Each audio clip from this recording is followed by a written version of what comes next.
Hello बच्चों, आज हम आपको सुनाने जा रहे हैं एक बहादुर चूहे की कहानी जिसने एक शेर राजा को बचाया। एक बार की बात है, एक जंगल में एक शेर राजा सिम्बा रहता था। राजा सिम्बा बहुत ताकतवर पर दिल का बहुत दयालु था। पर उसे एक चीज बहुत प्यारी थी, वो थी उसकी नींद। और अगर कोई उसे सोते हुए तंग करता तो राजा सिम्बा उसका बहुत बुरा हाल करता था।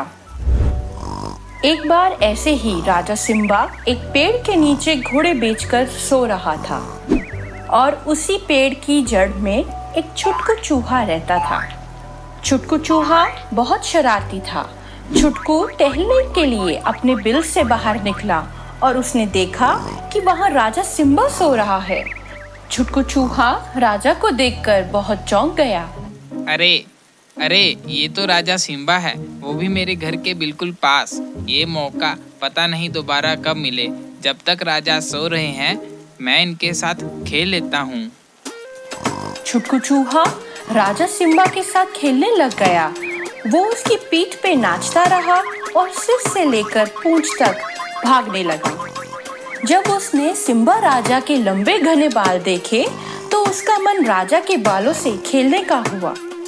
अरे इतने घने और सुंदर बाल, वो भी राजा सिम्बा के, इनसे खेलने में तो बहुत मजा आएगा।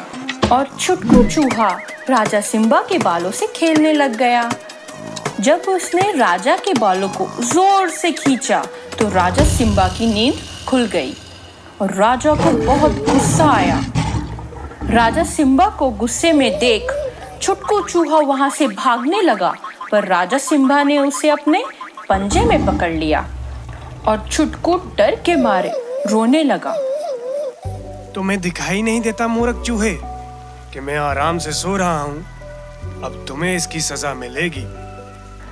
छुटकू चूहा डर के मारे कांपने लगा और बोला, मुझे माफ कर दीजिए राजा सिम्बा, मैं तो केवल आपके साथ खेलने आया था।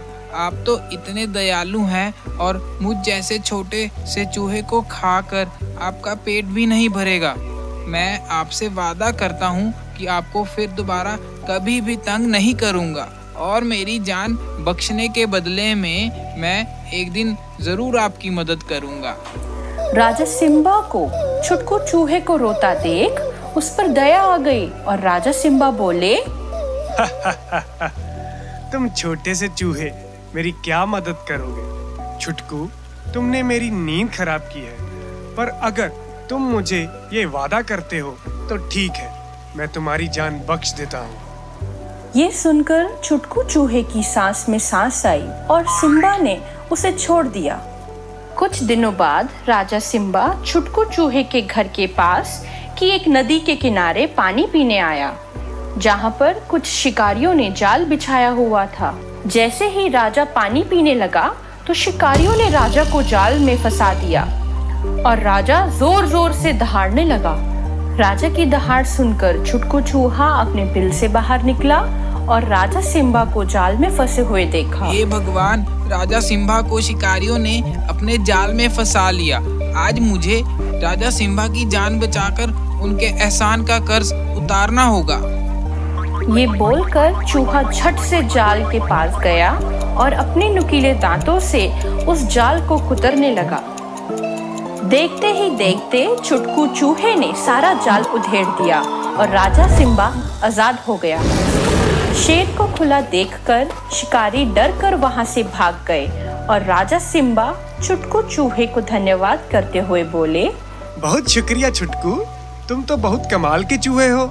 तुमने आज इस जंगल को तबाह होने से बचा लिया। तुमने आज ये साबित कर दिया कि आकार से किसी भी चीज की शक्ति को नहीं आंका जाता और अब से तुम जब चाहो मेरे साथ खेल सकते हो। ये सुनकर छुटकू चूहा बहुत खुश हुआ और राजा के ऊपर चढ़कर फिर से खेलने लग गया।